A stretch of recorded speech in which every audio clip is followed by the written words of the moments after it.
Okay, thank you. Welcome to our Ryder Cup themed webinar with Paul Ory, and thank you all for joining. As you can see, Paul's joined us from his living room this evening. But more about that later. This is the latest in our series of webinars, which has so far featured artists Gerard Burns, Richie Ramsey, Mark Beaumont, Ailey Barber, Jamie Murray, Paul O'Connell and Bob Skinstad. So we're delighted to have Paul with us this evening, actually from St Andrews. For those of you who don't know me, I'm Gordon Wilson, Managing Director of Carbon Financial Partners, and I'm just also disappointed this evening that I'm not here with some chippy beer. That would have been the right thing to do. So hopefully some of you out there have got some of Paul's chippy and enjoying a nice drink. I'm sure we're all basking in the glow of the fantastic ladies Solheim Cup victory at the Inverness Club in Toledo, Ohio, led by our very own Katrina Matthew. And we're all now hoping that the men can complete a memorable double. Going by the respective world rankings, however, it would appear the Europeans don't have a chance, but have won, of course, against the odds before. And I'm looking forward to Paul pointing out the areas where we might just have a bit of an advantage. I'm delighted to say again, we've drawn a bit of a crowd. I think we've got about 100 joining us this evening. So I think people are just filtering in just now. And just to let you know the plan, I'll host a Q&A for about an hour. Then I'll focus on any questions you've submitted on the chat function. So please do use the chat function. We'll constantly be reviewing that, and we'll hope to answer as many of those questions as we can. Paul, of course, top pro, if he sees questions coming in he thinks are appropriate to answer as well, he'll jump in. And it's an informal evening. Anything goes. We're here to have hopefully a bit of fun, as well as learn about Paul's thoughts on a number of things. One important request, and that is that you do remain on mute so we get the best sound quality. There's always one who we can hear in the background. Please make sure it's not you. I'll make sure it's not me. And yeah, we'll move on. So anyway, Paul is the last Scot to win a major. Hopefully that might change soon. That was his famous victory at Carnoustie over Van de Velde and Justin Leonard, where he still holds the record for the greatest final round comeback when he won from 10 shots behind. A remarkable victory in so many ways. He's also played in two of the most dramatic Ryder Cups we've ever witnessed, in '99 and 2012, and been Ryder Cup vice-captain to Darren Clarke in 2016 at Hazeltine. He's also enjoyed a couple of trips to Buck Palace to collect his MBE in 2000, OBE in 2013. So having achieved so much, the challenge is really deciding where to start. And perhaps, Paul, we just start with that wallpaper. Yeah. I'm staying in the Russecks for a couple of nights because we're in St Andrews for our Tartan Pro Tour event, which obviously Carbon are one of our sponsors, and we'll be playing at Blairgowrie with your title event there. But I'm in the Russecks this week, the new bit at the Russecks, overlooking the 18th at St Andrews, and the wallpaper would not be my choice.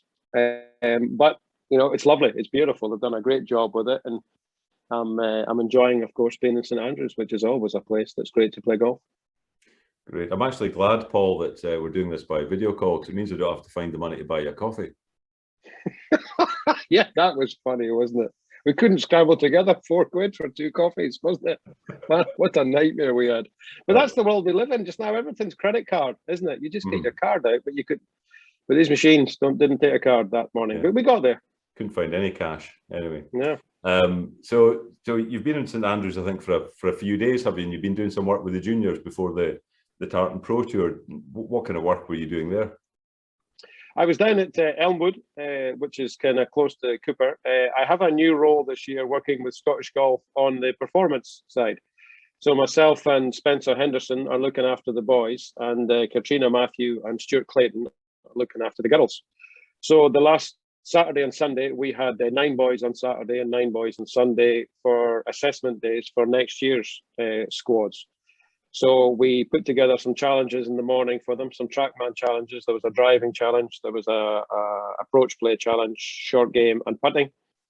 And then we had a bite to eat with all the boys. And then I played 9 holes, dropping back every 3 holes. So I had 3 holes with every group.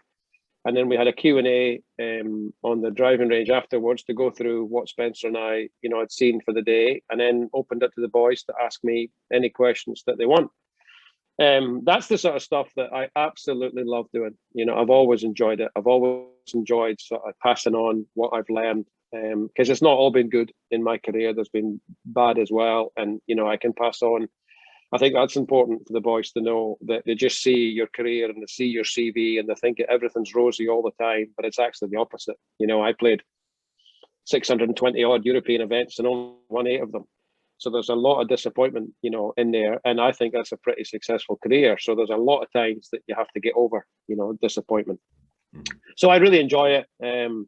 And in the Paul Ory Academy through the foundation, we'll do that next year. Spencer and I will go all around the country doing that, playing golf with juniors all over every part of the country next year. So really excited about doing that. So that's all part of the same role, or is the role you're performing this week separate to the foundation?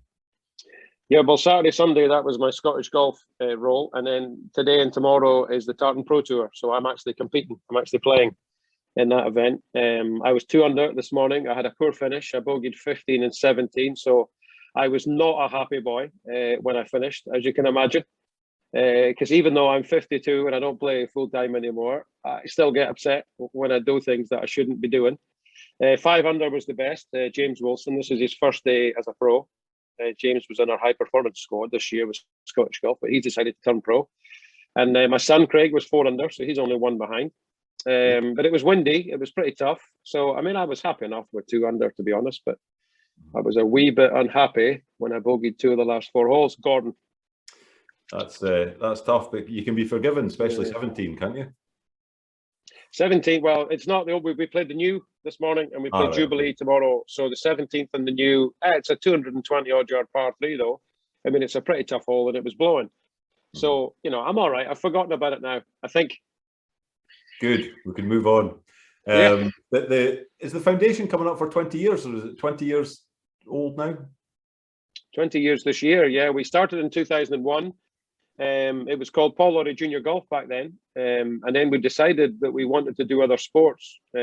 So we changed it to the Paul Ory Foundation. We did some football for a while and we did some rugby and other bits and pieces. But now we're back concentrating just fully on golf. We don't do any other sport now. We just go back to golf. We decided that golf was what I did, and golf was where I felt as though I could make a difference to the kids coming through. And we left the football.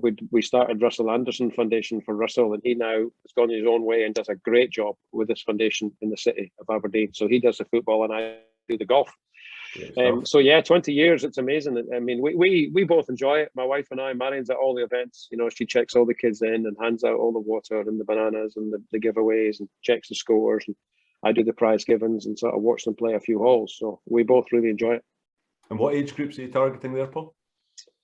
We do every wage group, really. We start at under 10s. So we have some sort of 6 and 7 year olds that play in the under 10s, and then we go right up to under 18s. So, we have some junior opens and whatever. And then we also have some professionals that we support through the foundation, ones that have been through the foundation the whole time and they decide to turn pro. We give them a little sponsorship, out of the foundation. So we kind of look after everybody, to be honest. And it's a lot of work, as you can imagine, of something that size, because we've looked after thousands of kids, through the years. But giving back is important. Golf's been very, very good to me. I've made a fantastic living out of it. And if I can't give a little bit back through the foundation, then I think there's something wrong with you. So, no, we enjoy it. And if there are any potential sponsors on tonight, what kind of things is the foundation looking for in particular? Well, when the kids get to a certain point and they get to a certain age and, they decide to turn pro, and then, I try and help them if I can, find sponsors and sign up some people and get some sponsorships for the players. And, that's important. So if anyone is logging in and you've got, a little bit of money spare, we can always use it, because it costs a lot of money, as you know. I know you've got Richie, as your sponsor, and I know a little bit about, what it takes and how much it takes. It's not cheap, to play professional golf. Some of the boys are spending, 900, £1,000 to play Euro Pro, and 7th place can be 750 quid, 800 quid. So it's hard going. It's a tough job. Mm-hmm. But any company, any help, man, please get in touch. It'd be great. Good stuff. So working with all these juniors, and you being the last Scot to win a major, who should we have our eye on, either on the junior circuit or the some of the new lads who've just gone pro? Well, right now, in the high performance squad, we've got sort of, 6 or 7 that are all, got a chance. And the good thing at the moment as well, we've got the same number who have all, like David Law, Bob McIntyre, Grant Forrest, Connor Syme, Ewan Ferguson. All these guys are all about the same age, and they're now on tour. And some of them have won on the tour. And they all came through together. So we've got a similar sort of thing at the moment with a high performance squad, where there's sort of 5 or 6 of them that are all capable of winning. They're all great players. They all know what they're doing. They can all hit it. They can all chip. They can all putt. But it's just we've had a bit of a trouble the last little while with the best of the amateur players turning pro and actually doing well as a pro. They can all play as an amateur, and they've proved that by winning, Eisenhower's and the stuff that they've won over the years. But going from that to being a successful pro has been quite difficult for Scottish boys of late. I don't know why that is. I've no idea. But obviously, the more people help and the more people can help them out and the more they find their feet quickly, is better. Good stuff. That sounds quite, I think we can be optimistic. That sounds very positive. I think so too. Yeah, it's looking good. That's great.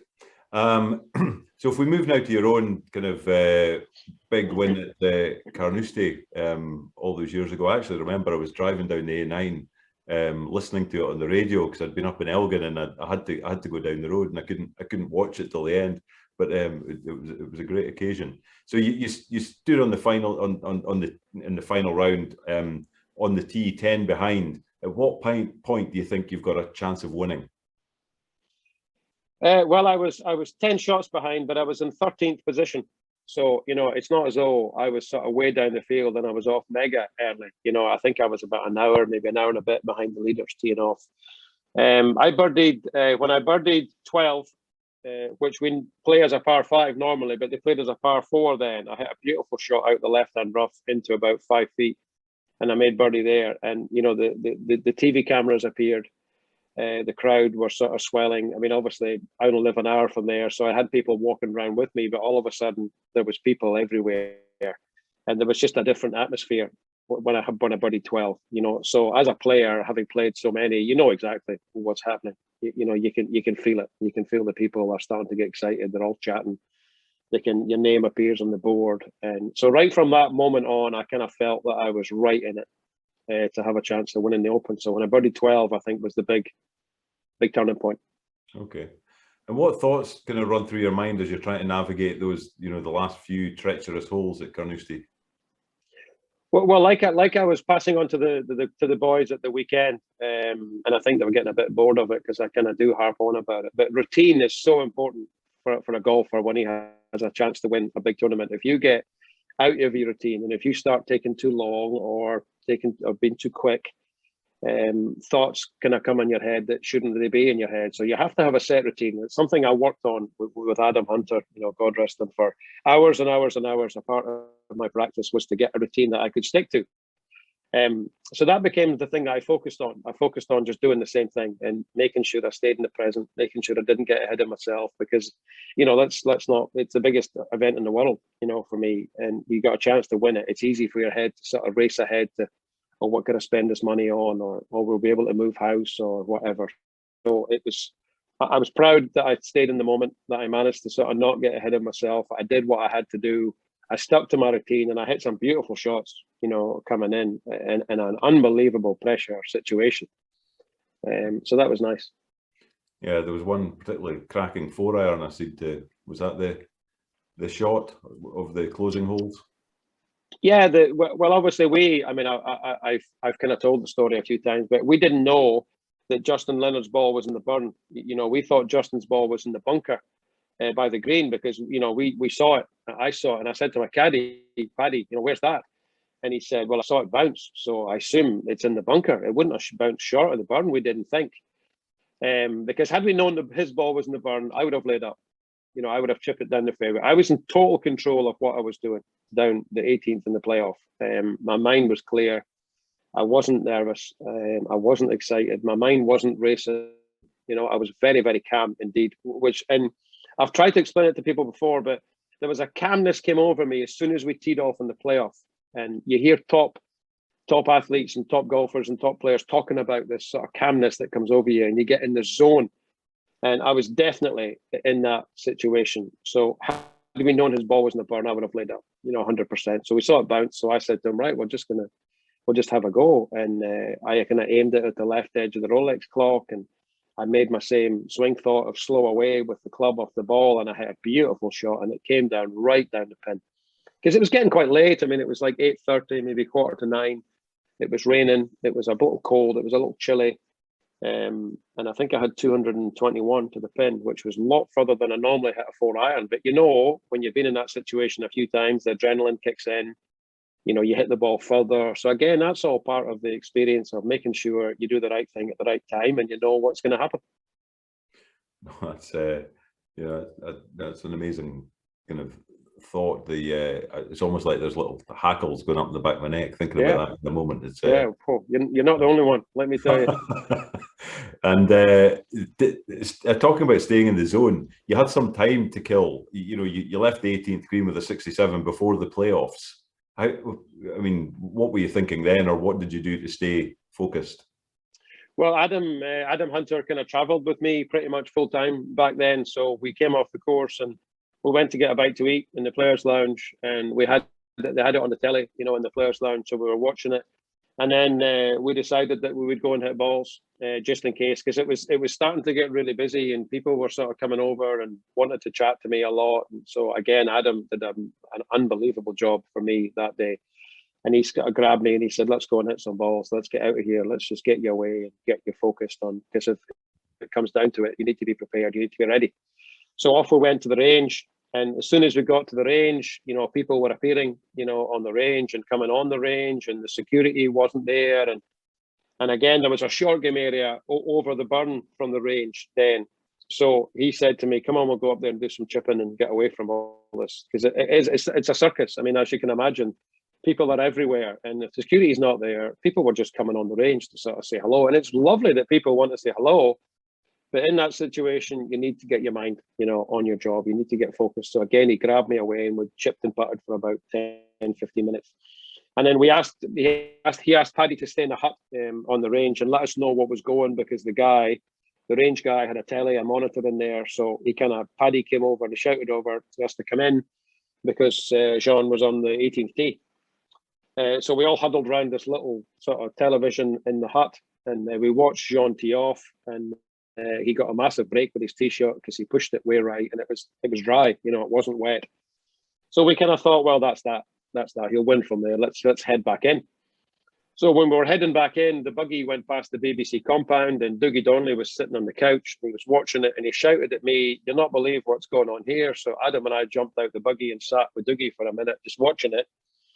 And then when Jean pitched it in the water, after getting the bounce off the stand, again, Adam grabbed me and he said, let's go. He said, this is going to be a playoff, and I'd be surprised if Jean's involved in it. It'll just be you and Leonard. So off we went, because people forget, Jean made a great up and down just to get in that playoff. He hit a really tough bunker shot. He had a downhill lie. The pin was tucked on that slope. He hit a beautiful bunker shot and hold about an 8-footer, you know, to get in it after all that would carry on. So again, Adam went and got me something to eat. You know, he got me a bit of fruit and he got me some water and went and did some putting, and he gave me a little pep talk, and off we went in the playoffs. So, I mean, I never, ever get tired of telling people the job that Adam Hunter did for me in general, but that day in particular was amazing. Fantastic. And you're good friends with Jean Van de Velde. What are his recollections of that moment and his thought process? He must have talked about that. Yeah, I had the week off after the Open, and then the week after that, I think we were in America, and we had breakfast because we stayed in the same hotel. I came down and I was sitting having breakfast, and they came in and they came over, and we had a bit of a chat, and, you know, we had a bit of a chuckle about it. And I kind of said to him, you know, what was the story? And he said, I was trying to win it properly. He said, you know, you want to hit your second shot on the green. He said, I remember Watson at Birkdale hitting that 2-iron on the green, and the crowd swarming around him. He said, I didn't want to win it laying up. Mm-hmm. So, you know, that was his kind of take on it. And you can see that, to be honest. And he's a great lad. Honestly, we get on so well. Even before then, you know, we got on really, really well, and it didn't change. It didn't change our relationship a little bit. And you've got to feel for him. I mean, you know, for 71 holes, you know, he had the Open, you know, in his pocket, and he made a mistake. He should have laid up instead of going for where he won. And then when he got lucky off the stand, he should have pitched it sideways, you know, and hit it on the green. He would have still won if he'd pitched it sideways and didn't go forwards.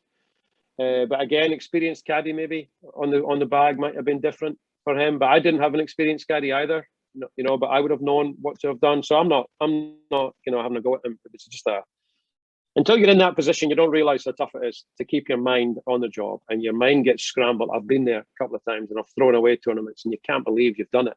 Afterwards, you just beat yourself up because you can't believe some of the stuff that you're doing. So I get it 100% what you did. But no, we're good mates. So ultimately, you kind of get there. You're in the playoff. You win. You lift the claret jug. Can you even remember that? I remember. I didn't make a great speech. I wasn't overly happy with my speech. But again, you're kind of. Your mind, honestly, there's just so much going on, and everyone's trying to speak to you. Everyone's trying to get a hold of you. I've done God knows how many interviews and spoken to God knows how many people, and then you've got to go up and, you know, give the speech of your life and make sure you get everything right and name everybody. I wasn't happy with, but I remember doing it, and I remember saying the bit about a local boy, because I live an hour from there. I mean, I stayed at home that week. You know, it is. I mean, it's incredible to think that you can win a tournament that close to your house. But no, I remember little bits and pieces of it, and I remember being in the locker room afterwards with Paddy and Adam and my manager Adrian Mitchell. We had a great time in there, had a bit of a laugh.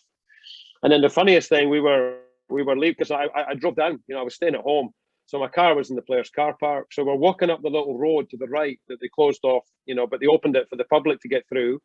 And now it's after the prize giving, it's after everything. I'm going back to the car. Paddy's got the clubs, and he's taken the whole flag from the green, not just the actual flag, but the pole. He's got everything. He's taken a lot. I've still got it in my house. It looks really good in the corner. And there's two guys walking towards us, walking down the road. The worse for wear, these two guys.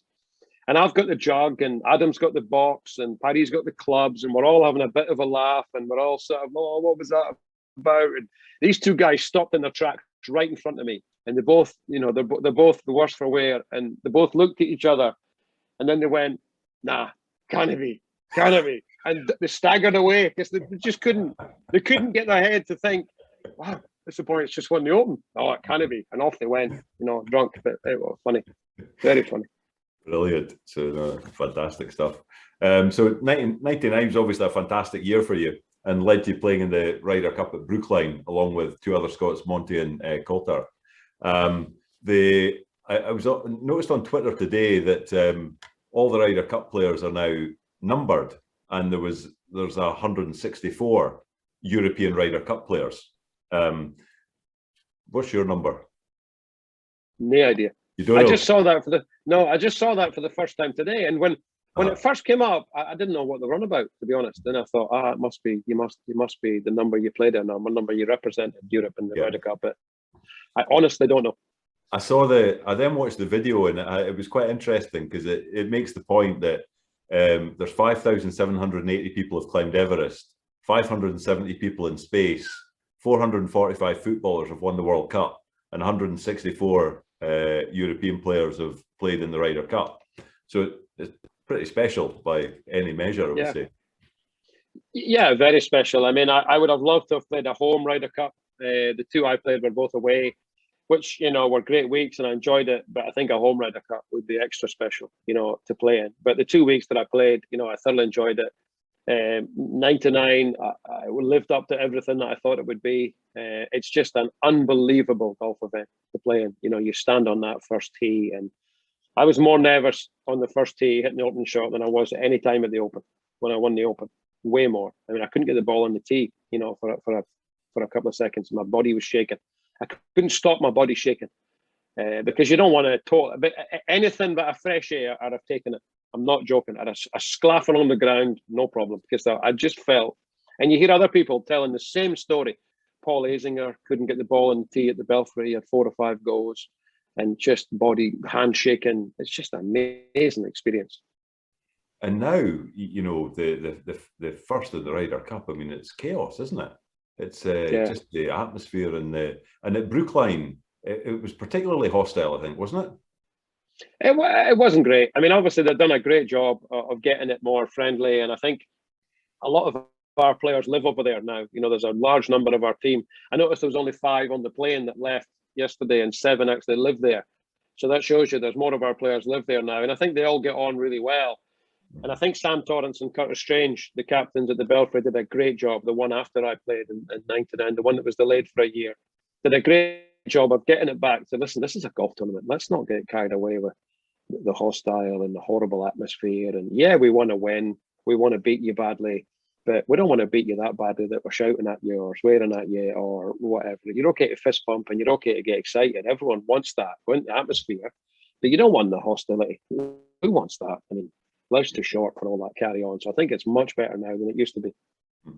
And, you know, talk about Monty. Monty's been a real influence, and I think was a real influence on you in that Ryder Cup particularly. And I think you've said he maybe even brought you on a bit as a player. But there's also the other side where you say you find it's hard to play with him. Maybe worth. Yeah, Monty in 99, I played practice rounds with him, you know, and we got on pretty well. And we played nicely, you know, we won 2.5 points out of 4, you know, in foursomes and 4 balls. And I learned quite a lot from him that week, because he was number 2 player in the world at that time. So he was our best player in our team, because Tiger was obviously number 1. And I learned a couple of things that I still use today when I deal with young players and help them with their game and mentor them a little bit. So that shows you how influential, you know, he was. But I've always, ever since then, when I've played with him in tournaments and stroke play events, I really struggle. I don't know. I just feel, sometimes I feel because I've won a major and he hasn't, I feel as though he's kind of judging me all the time. You know, he's probably not even looking at me, to be honest. He's probably so in his own game that he's not aware of it. But I kind of feel I don't play well, you know, when I play with him. And it's amazing how I've been playing lovely this year, and I've had some good finishes in the events that I've played. But the Senior Open, when I played with Monty for 2 days, I was awful. I couldn't have played worse if I'd tried. And then I finished about 3rd the week after, you know. So it's amazing how I've always felt, as a golfer, I've always been pretty strong mentally. I do my own thing. I don't get dragged into what other people are doing. I've got my own strengths. I know my weaknesses. But when I play with him, I really struggle. It's weird, really weird. Very strange, yeah. Yeah. But at Brookline, yeah, I mean, 3.5 points, and you also had a win against Tiger, I think, didn't you? I mean, everything I think went well for you personally. Yeah, I was happy with my play. I played lovely. I won 3.5 out of 5. I think that was joint top point scorer with Monty, who obviously I played with foursomes and 4 balls. I won my singles, you know, quite comfortably. So yeah, I mean, but you're there as a team. You know, you're there to win or lose as a team. So individual record, it's nice to have it. Nice to have a decent record in it. But I mean, we were gutted that we lost. And grown men, you know, crying in the locker room. You know, it means so much to everybody. There's no prize money in it. Everyone was distraught at losing. And you have to go to the closing ceremony and you have to stand there and smile and wave at people, and it's part of the thing. But no, it's a massive deal. Great event. Very proud to have played in 2. Never thought I'd play in any. So I'll take that.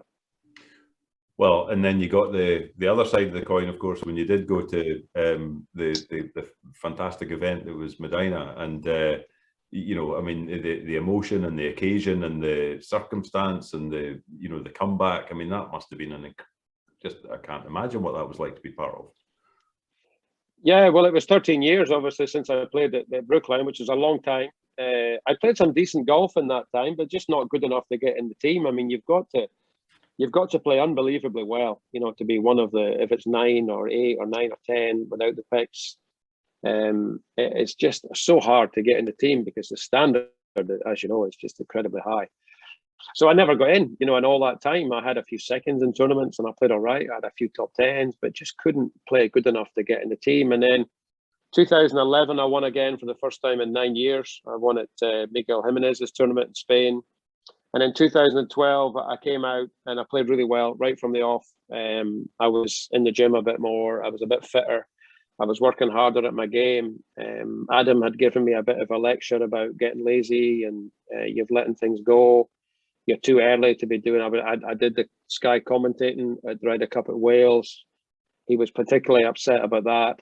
You should be playing in that, not talking about it. So he gave me as he did. I mean, I kind of, he was always good at that. He was always good at telling me what he thought. He wasn't a yes man. And I always listened to what he said. I always respected him because I knew that sometimes he put himself on the line, because at the end of the day, I was employing him, but he wasn't scared to say what he thought, which I really respected. And he said, you've let yourself go. You're overweight. You're lazy. You're not practicing enough. You need to get a go. You're only 40 odd. You can be playing in this thing in 2 years' time. So then I thought, right, I'll tell you what, he's right. I'm going to have another go at this. I'm going to rededicate myself. I'm going to work harder than I've ever worked. I'm going to get in the gym. I'm going to get stronger. I'm going to lose a bit of weight. And also the commentating thing I didn't really enjoy. And I thought, if that's going to be me, I don't really want to do that. You know, it's quite a difficult job. I found it difficult with the producer chatting to you in the ear, and then you've got to talk while he's talking to you. I'm not a great multitasker, as Marion would probably tell you. And I just thought it was really difficult. I thought, oh, I don't fancy that. If that's what I'm going to be doing. So I thought, right, I'm going to practice harder than that. And I've never hit so many balls in my life. I've always been a good practicer, but I really got stuck in. And my results came straight away. And momentum is a great thing in golf. And confidence came back. I started holing a few putts. And lo and behold, I played great. I won twice. I had about 4 or 5 top threes. God knows how many top tens. And I got back in the team, you know, which was just, you know, a fantastic achievement after been out for that long. 13 years is a long time. And was the target over those 2 years to get back in the Ryder Cup team? Or was that byproduct of you just, you know, focusing more on your game? No, that was the only thing that I'd focused on. That was the only thing I wanted. It's the only thing I spoke about, you know, not to the press. I played it down with them all the time because they were constantly asking me if I felt I was always going to get in. But at home, and to Marion and Adam and the people that were close to me, it's all I spoke about. It was getting in that team. I didn't want to be a one-time Ryder Cup player. You know, I've had spells in my career where I've not been very good, and everyone gets that. But I felt as though I was a good enough player to have played more than once in the Ryder Cup. But it was up to me to prove that. So I set my stall out, and that was the only thing I focused on, was getting in that team. I wanted to be in that team so badly. So Medina, I mean, Seve had passed, I think, the year before, and you had Alathabal as the captain. Kind of, what was the whole emotion of the event like?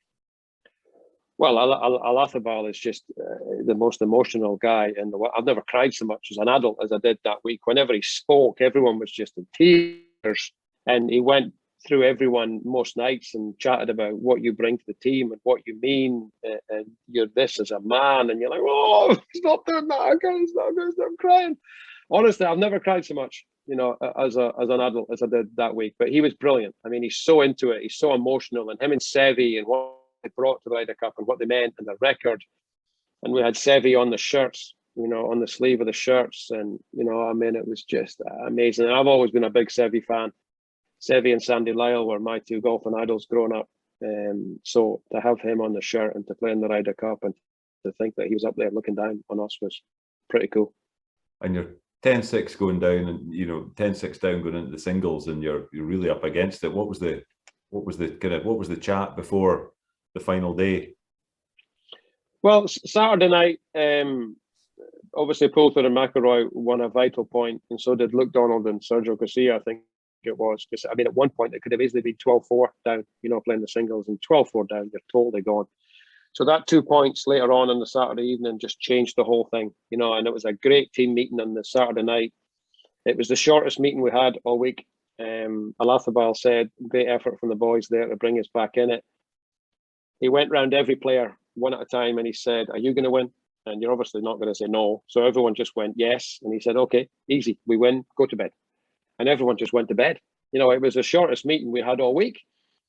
But one thing he said, he said, we're 10-6 behind. He said, the first 5 players out tomorrow morning must win. If we can do that and we can be ahead with the 6th game coming down the 18th, I think we've got a good chance. The crowd will go, the crowd will kind of disappear, and the heads will drop. And of course, I was number 5. So straight away, all I could think about all night was, oh, first 5 must win. Oh, thanks very much. That was why did you say that? You know, that really good. Yeah, appreciate that. But then I played lovely. You know, I came out, I was 6 under for 15 holes. I had a putting lesson from Darren Clark the night before on the putting green, and I've obviously known Darren since the first day I got on tour. I've always been pretty pally with him. And he gave me 10 minutes on the putting green to just kind of, my stroke has always been quite long and it gets a little bit decel at points. And I struggled with speed. So he said, just shorten your backstroke a little bit and get a little bit more acceleration through it. And I putted for about half an hour after the singles order came out. And I knew I was going to win on the Sunday. It wouldn't have mattered who I played. It wouldn't have mattered who they put in front of me. Because I've been playing lovely and I've been putting terrible. And I just felt as though that was enough. I was going to hold putts on the Sunday. And the way I was playing with that new putting thing, I was going to shoot, you know, lights out. And it's a nice feeling. I've not had that feeling very often as a golfer. I had it at Johnny Walker when I won Gleneagles. I putted terrible that week and won by about 6. I couldn't have not won that week. I played so well. And I knew Thursday morning on the first tee I was going to win that event. I don't get it very often, but when you do get it, it's a lovely feeling. And you were paired with Brad Snedeker, who just come off the FedEx, just won the FedEx, top of his game, and came out on top 5 and 3. Yeah, there was I hold a vital putt at the third for a half, which was I'd raced it past. I'd spun it down the slope at 3, and I'd raced my putt way past about 8 feet, and I hold about an 8-footer for a half for a 4, which I thought was. And I'm not a big fist pumper. I don't get that excited. I try and stay in an even keel. And I gave it a bit of a fist pump there at 3 because I thought that was a huge putt to knock that back in. I think he thought he was going 1 up. And then I chipped in at the next. I eagled the hole after the one I chipped in. I think I was out in 4 under for front 9 and about 3 up. And I'm normally pretty good from situations. I'm normally pretty good at sort of doing the right thing and hitting the ball in the middle of the green. I don't get too excited. I don't tend to throw away too many things. I like the big occasion. You know, I think that's why I've won so many events in Scotland with people watching. I quite like that. I quite like the pressure of it. And I just felt after 9 holes, right, there's no way I'm going to lose from here. It's a vital point and you crack on. Brilliant. And as a team, when do you think that there was the momentum shift where you just thought we've got this?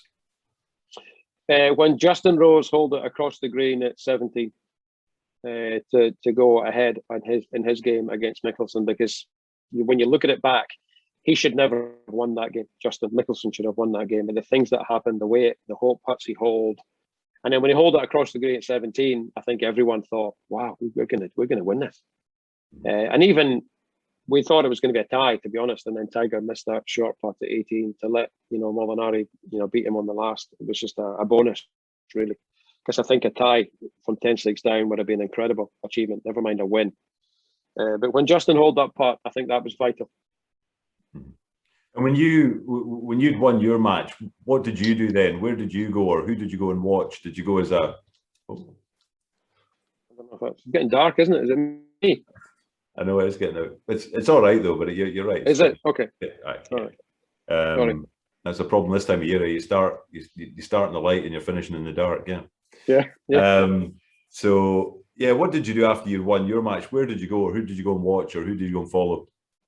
We there's obviously a vice captain that follows you around. So Thomas Bjorn was there, so he had some food on the buggy. So I had a quick bite to eat, and then we went straight back out to watch. Luke Donald was kind of towards the end of his game, so I watched him first of all, and then I went back to watch Colsaerts for a little bit because obviously I played with Colsaerts earlier in the week.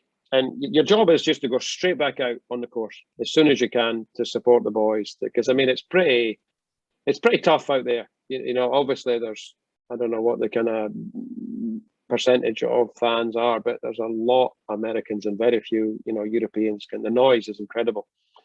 Any support you can give the boys, I think they appreciate it, to see a friendly face, to see a face they're dressed in the European colours.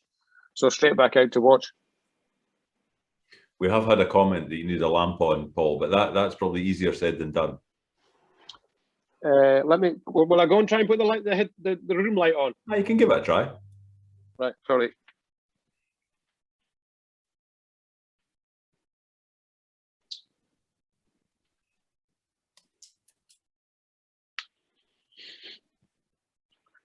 Now, how's that?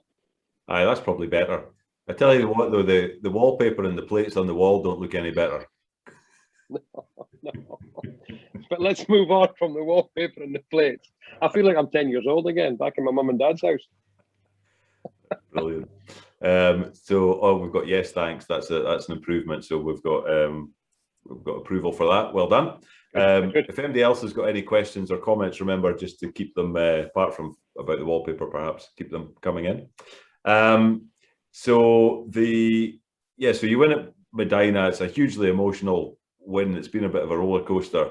How did you celebrate? A few of the boys at the end might have seemed a little bit overwhelmed or enjoying themselves. Yeah, well, I think the good thing about the two I've been involved in, we've won one and lost one, and there's been a party both times. I mean, it's a big week. There's a lot going on, and then we invite everyone into our team room that have been there and supported everybody, and then you're allowed to bring a few guests in and a few friends in, and you just have a massive party in the team room in the hotel. So, that was the case. Most of the players didn't go to bed at all. I got to bed, I don't know what time it was, early hours in the morning. We were leaving early to get back for the Downhill Links the week after. But you just have a great time. I mean, it's a tough week. It's a long week. It's a pressure-filled week. You know how many people are relying on you to do well and to play well and to take the cup home. We know how much it means to everybody when Europe win the Ryder Cup. And then when it's all over and you have won it, oh man, it is just amazing. And the team room is the atmosphere is phenomenal. Mm-hmm. Really good. Aye, it's a big contrast, isn't it? The winners and losers in that in the Ryder Cup. That's hard if you're on the wrong side of it. So on to this week, perhaps, and the US team certainly looks pretty tasty on paper. I can't remember how many top 10 players they've got, but they look good, don't they? Well, I think that's always the case, to be honest. I think this year is maybe highlighted it more because it's even more than normal how many top players have got in the world rankings. So it's always the same. I always think in Ryder Cup, especially away from home, you go over there and everyone's talking about, we're going to get murdered. Their players are so much better on paper than we are, but Europe just find a way of getting the job done. They've done it for so long, and there are so many players in that team that it means so much to get in it. You look at Poulter. I don't know where Poulter is in the world rankings, but you would not back anyone against him, no matter their world ranking in the singles.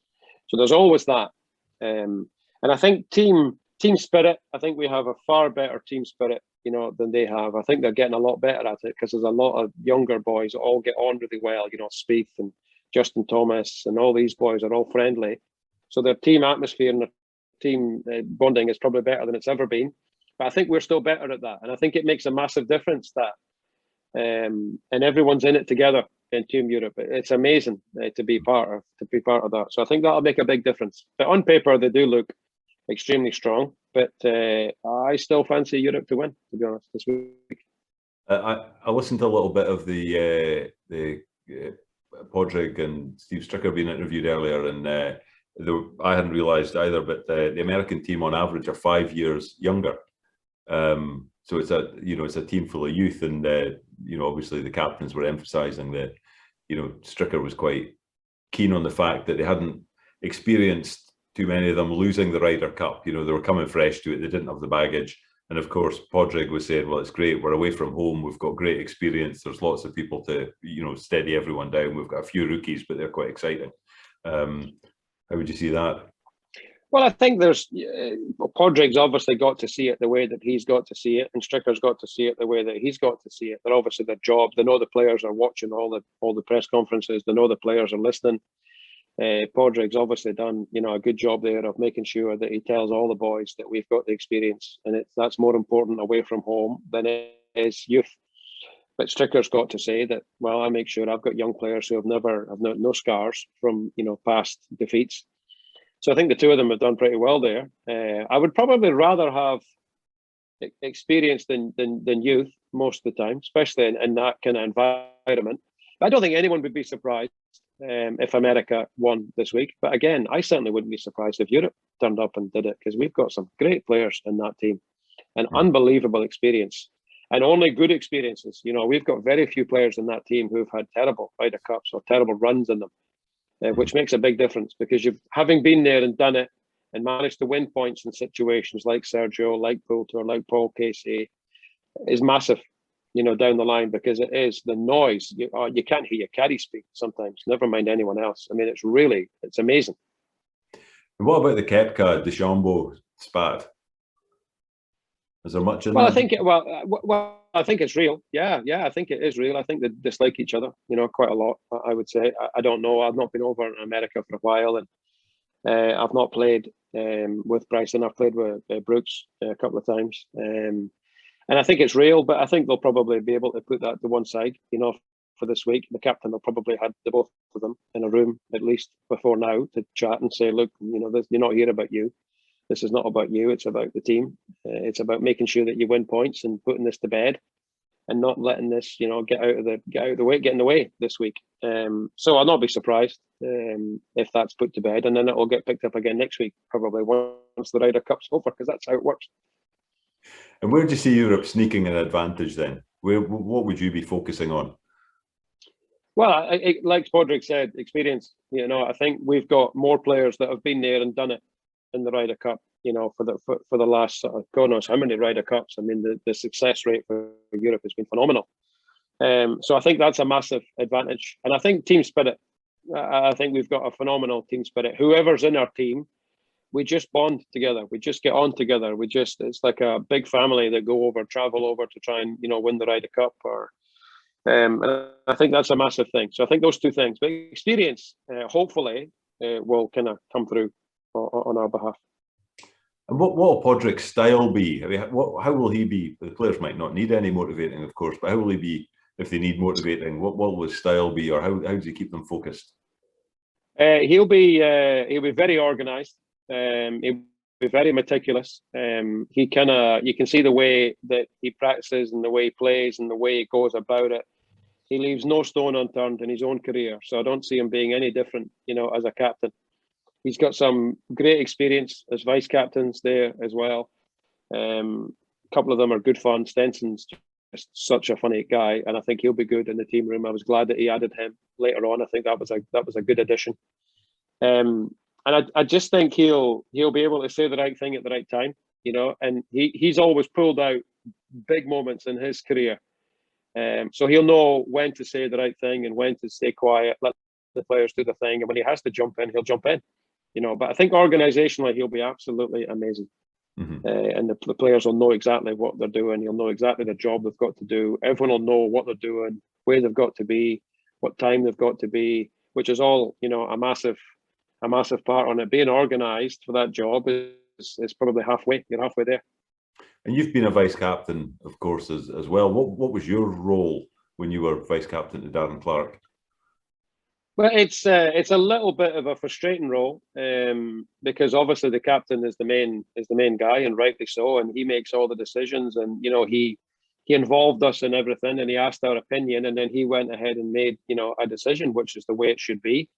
I actually thought Darren was a really good captain. I know he got a little bit of stick for it, which I thought was a bit harsh, because I think he did a really, really good job. I just think America played really good in that Ryder Cup, and they putted really well, and the crowd were really up for it, and I think they were all fed up at getting beat for the amount of times they'd been beaten, and I think it was just one too many for us over there. And we also had 6 rookies in that team, 5 or 6, I think it was 6, and to play away from home with half your team never having played in it before is just really, really, really tough. I mean, it's a big ask, that.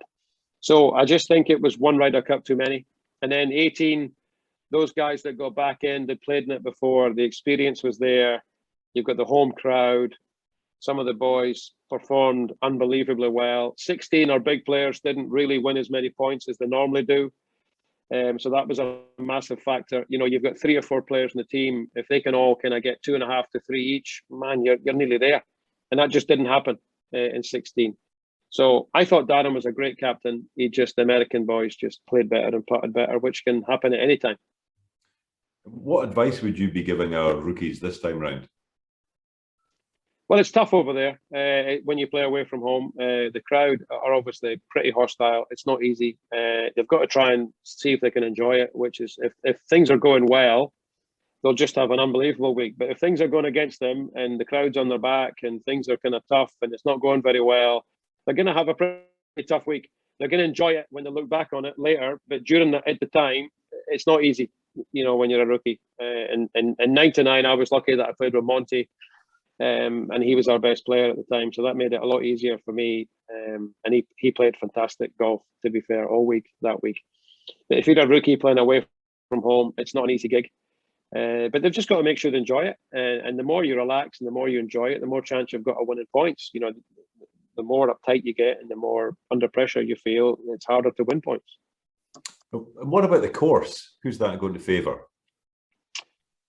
Well, I've not played the course, but it looks, when I've watched it on television, it looks like it might suit us a little bit more than them. It's quite a windy place, I think. But the golf course is a little bit sort of linksy and European, looking, as opposed to, the American courses that normally got, quite a bit of rough. And the greens are soft. It looks as though it's a bit of slope and a bit of run in the fairways and the greens. So hopefully that'll suit us, but the course doesn't really matter, to be honest. These guys are world class at what they do. They could play anywhere.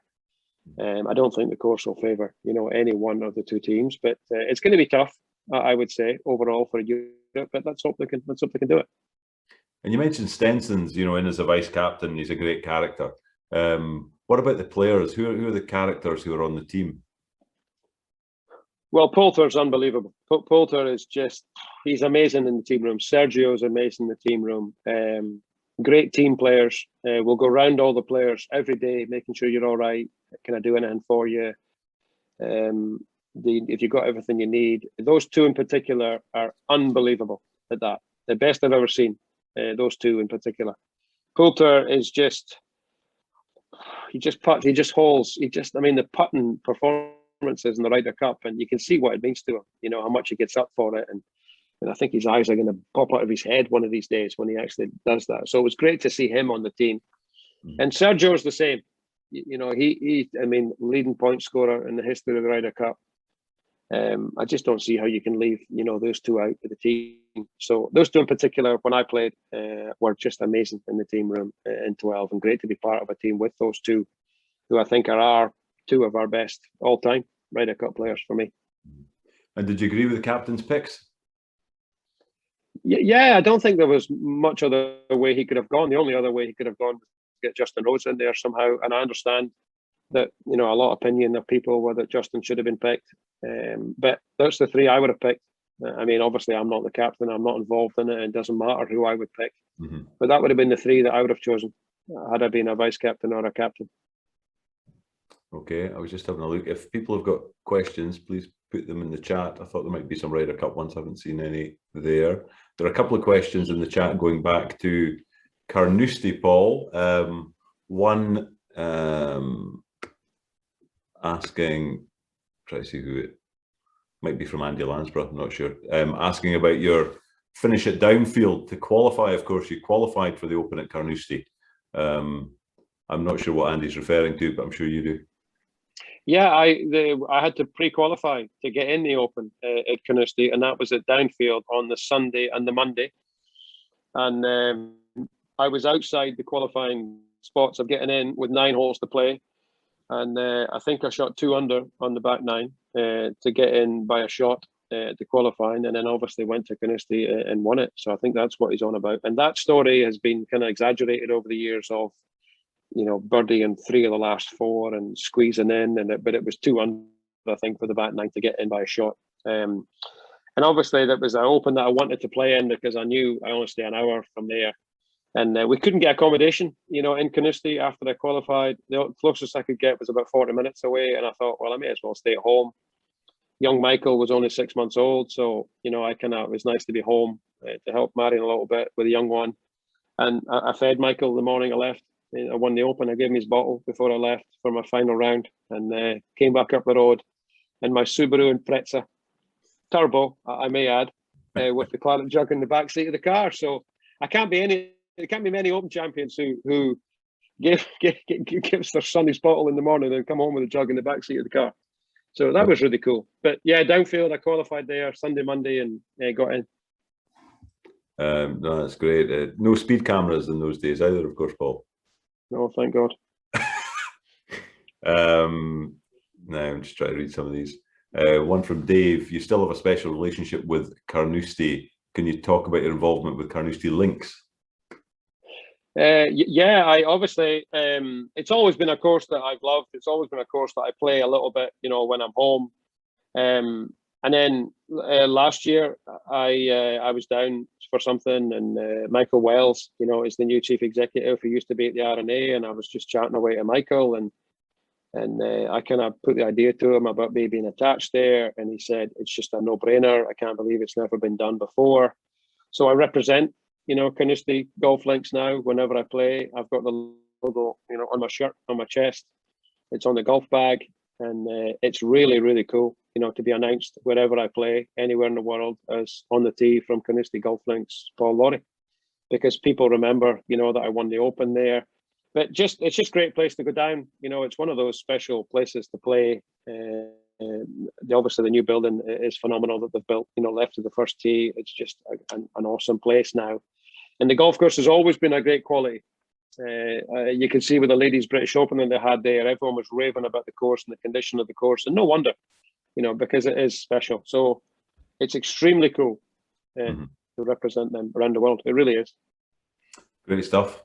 Alan Kelly's asking, who are the players you are always pleased to be playing with or looking forward to, and who are the players that you like to avoid? Well, players that from my era that I enjoy playing with, Darren Clark. I always really played well when I played with Darren. Thomas Bjorn, you know, I always got on well with Thomas, mainly because he's the only person that's probably more grumpy than me when things don't go his well. So we always have a good giggle and a good laugh, and I always love playing golf with him. Stephen Gallagher, obviously, I've kind of played a lot of golf with Stevie over the years, and he kind of started his foundation on the back of us having hours, and does a phenomenal job, you know, for kids in Scotland. It really is doing a great job. So I enjoy playing with him. But there's nobody that I can't think of any person that you get the draw and you go, oh, I can't believe I'm playing with him. And I just it's your job, and I don't think you can be that way. I think you've got to just be able to get on with it. I'm not a big watcher of people that I play with. You know, I'm not a good enough player to not focus on my own game and get the most out of my game. I'm not that talented enough to do that. So who I'm playing with doesn't really bother me. If people want to speak, I'm happy to speak. If people don't want to speak and they want to just not say a word like Faldo used to do, I'm okay with that as well. It's up to them. I mean, you've got to do whatever you do.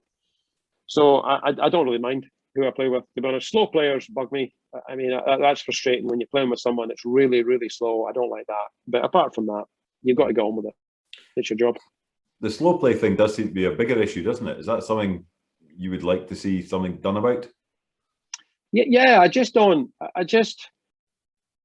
can never get my head around what takes so long. You know, because if you've got a yardage, you know, it can never be 3 clubs that you're deciding between. It can only be 2.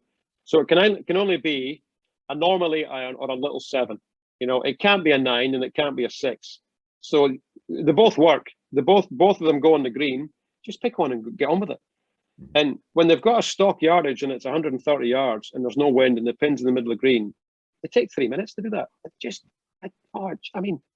And I'm off already. You can feel me. I mean, it really, honestly, it's just getting a huge problem, and it's a huge problem in the amateur game too, because sometimes you sit in golf clubs and you watch when the boys were playing the medals, and you watch guys playing in the medal, and you just think, what are you doing, man? You're just taking a minute to hit that putt there. You're a 15 handicap golfer.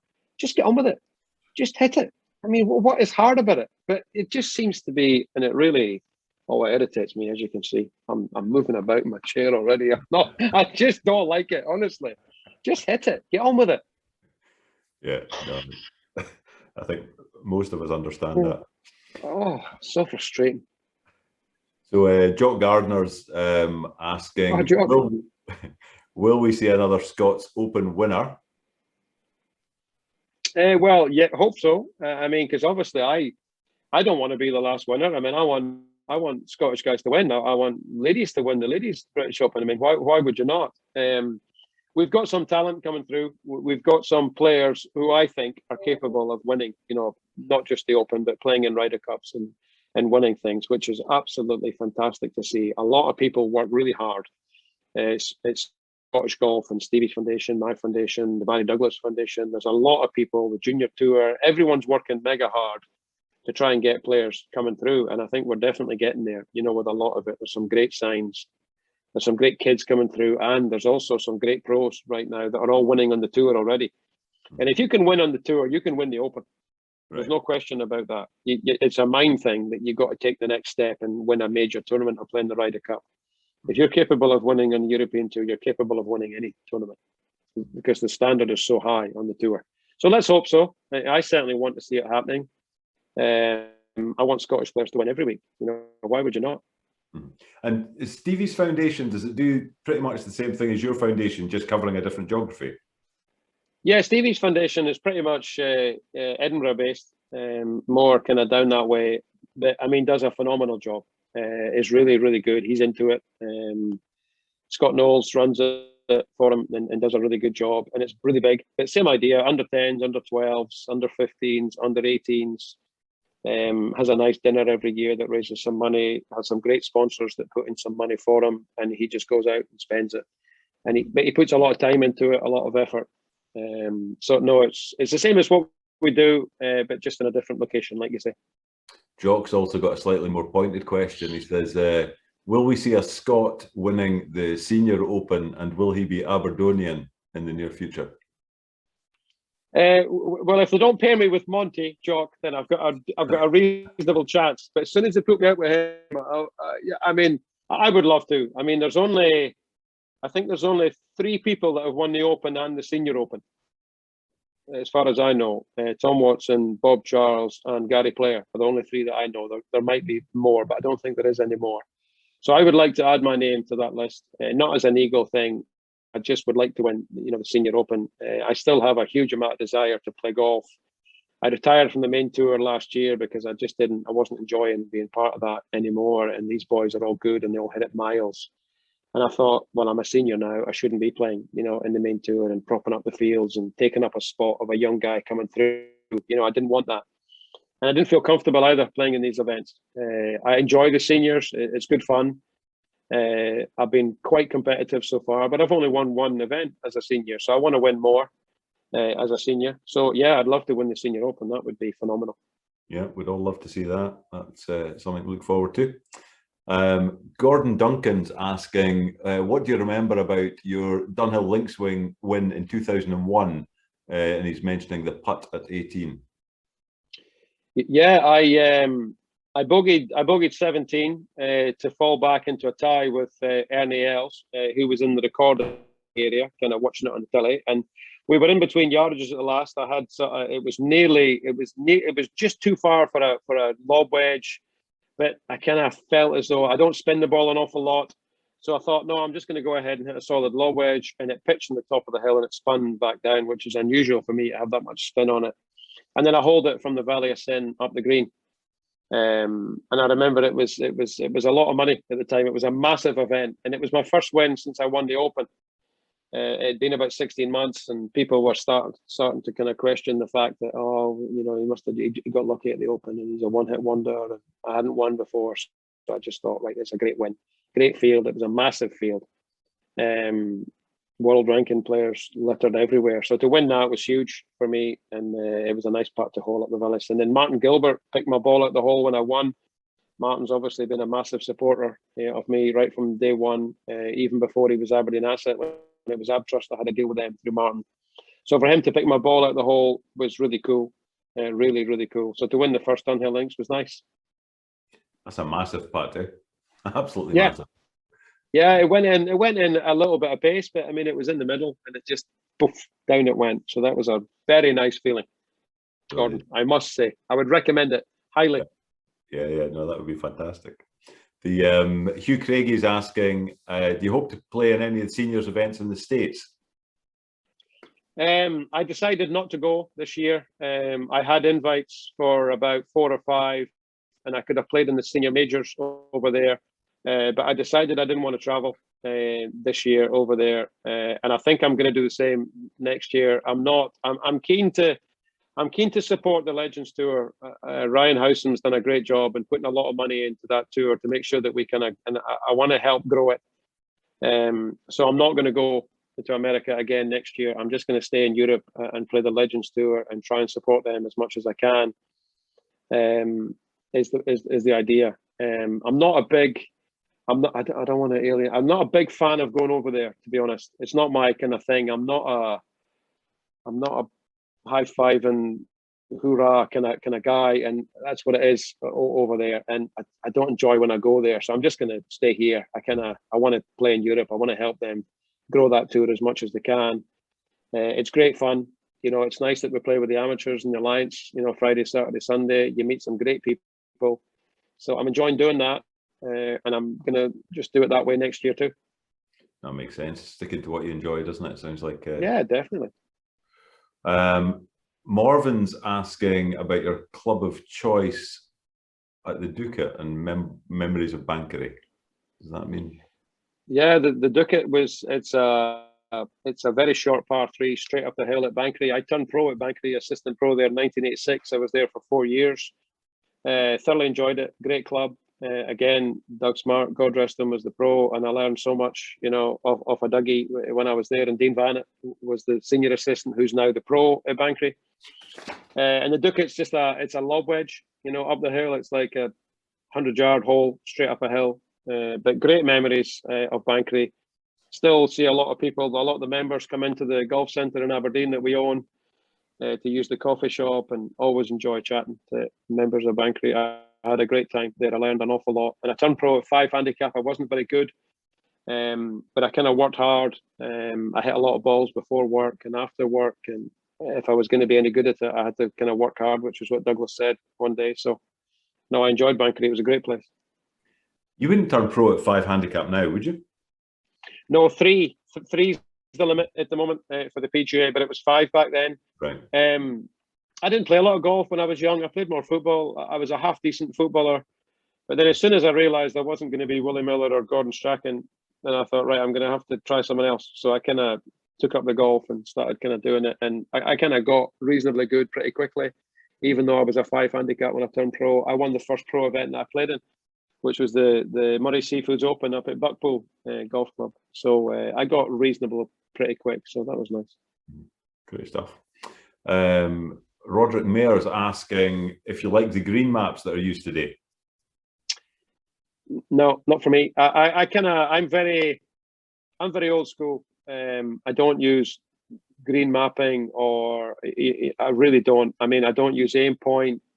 I always see it that my name's on my bag.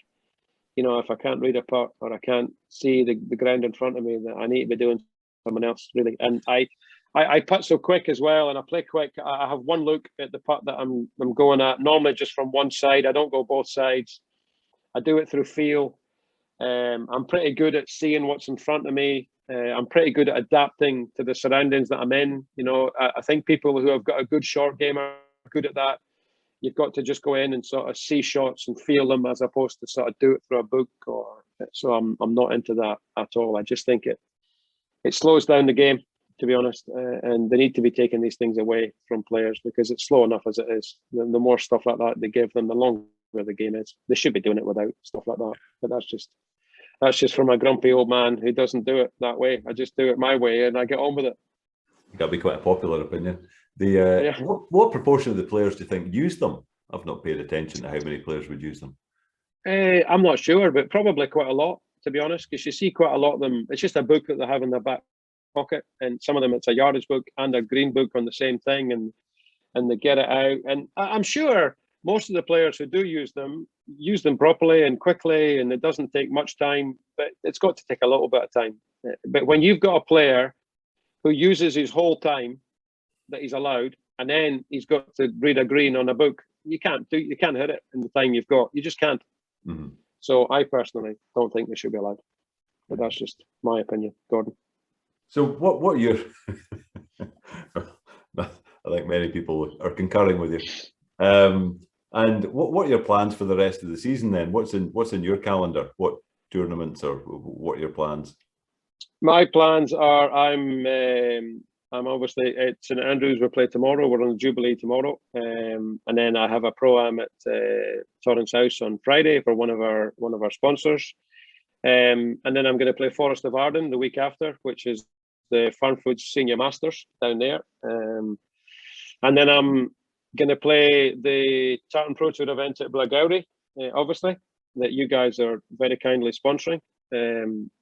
And then we're at Renaissance, we're at Royal Aberdeen for Tartan Pro Tour, and then we finish off at Carnoustie for the Tour Championship at the Tartan Pro Tour. So I'm going to play all of those coming in. I felt it was important, especially this year, for me to play in those, you know, and kind of I enjoy playing the standard. I haven't been close to winning one yet. You know, the standard is incredible in these things, as it is all over golf, and they all kind of bomb it. You know, they'll bomb it way past me, but I'm still thinking that tomorrow I'm gonna hole a few putts and I'm gonna win is the plan. And then I finish off my year in Mauritius, which is nice. We have a tournament at the 10th to the 12th of December, which is the final event on the Legends Tour in the beautiful place, but the very hot Mauritius. So that'll be nice. A wee December break away in the sun. Which course is it you play in Mauritius? We play Belmar Plage, I think it's called. Would that be what it's called? Belmar Plage? I think it's Belmar Plage. Gorgeous. We played there 2 years ago. We didn't play last year because it was cancelled, but we played 2 years ago. It was my first time there. Unbelievably hot. I mean, too hot to play golf, really. Great place to go on holiday. But you get the all-weather glove on and you get to wear your shorts, and man, it's no problem. It's such a nice place. You can. I think we can put up with it, I think. And then the Tartan Pro Tour, are you playing then against one or two of your boys? Just one. Craig plays. Michael just graduated from Stirling, so he's applied to do a Masters. So I think he's +1 handicap golfer, but he doesn't want to be a pro golfer. He's going to be a business. He's going to be a business, guys. He started up his own business already called Graded, where he's buying and selling sort of secondhand clubs and shoes and clothes and stuff like that. So he set it all up himself. So he's quite a clever boy. Don't know where he gets that from, Gordon. It must be his mum, before everybody jumps in and tells me. But no, he doesn't want to be a pro. He kind but Craig is. I mean, he was 4 under today. So, and he's in the final of our match play at Muirfield, our Tartan Pro Tour match play against Kieran Cantley. So he won the Scottish Par 3 on the Tartan Pro Tour. So he's doing all right. He kind of does away, Craig. He's a good player. Is there a bit of competition between you and Craig when you're in the same events? Oh, I would say he was delighted to be 2 ahead of me today. I would imagine, because I was gutted to be 2 behind. So no, it's competitive, yeah. And obviously my nephew Sean plays as well. Sean's had a good year. He's been playing well. So the 3 of us are always asking our scores and finding out what's happening. So Craig, Sean was level today. I was 2 under and Craig was 4. But I'll get him tomorrow, Gordon, is the plan. Yeah, tomorrow's the day when the wind blows. That's it.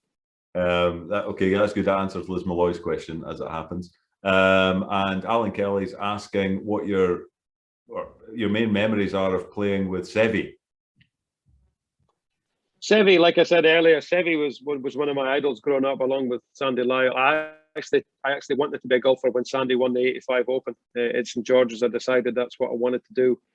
And I kind of gave up the football and started practicing. And I said, right, I'm going to be a golfer. I'm going to be what Sandy Lyle does. But Seve was just amazing. First time I played with him, you used to get the draw. It's not like it was now where it comes out on your phone. The draw used to go up on a board downstairs in the hotel, and you used to have to go down and look at where you were playing at what time.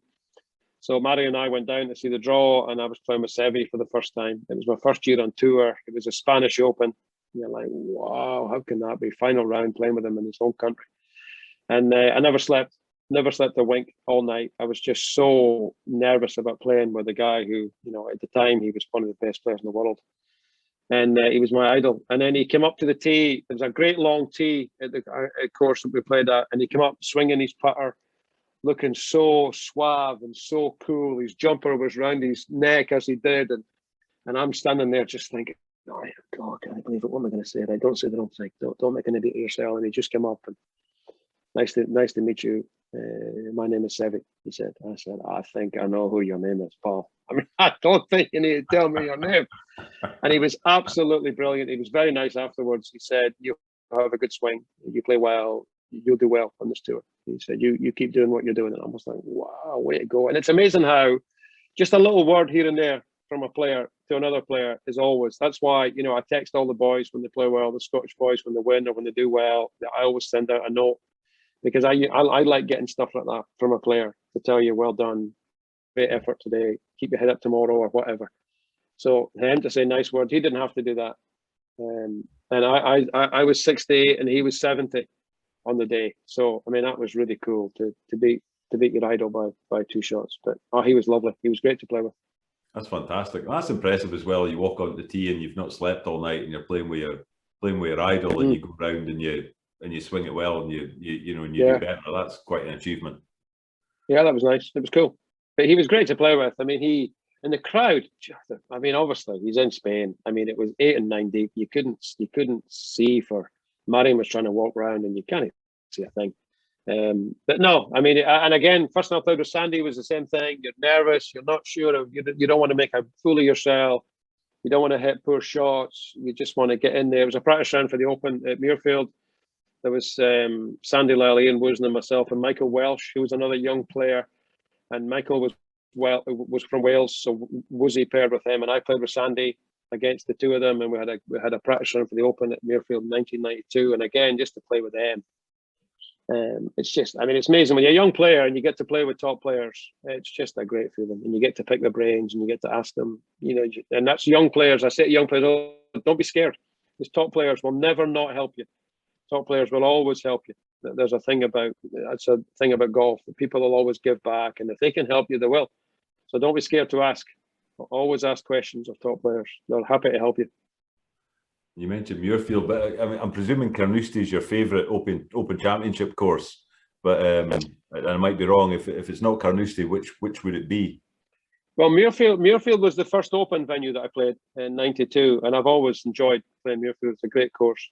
But obviously, Carnoustie, having won there, the Open there, and been attached there, and spend a bit of time there, I just think it's a great course. I just think it's one of the best courses that we've got in this country. But we're lucky we've got so many.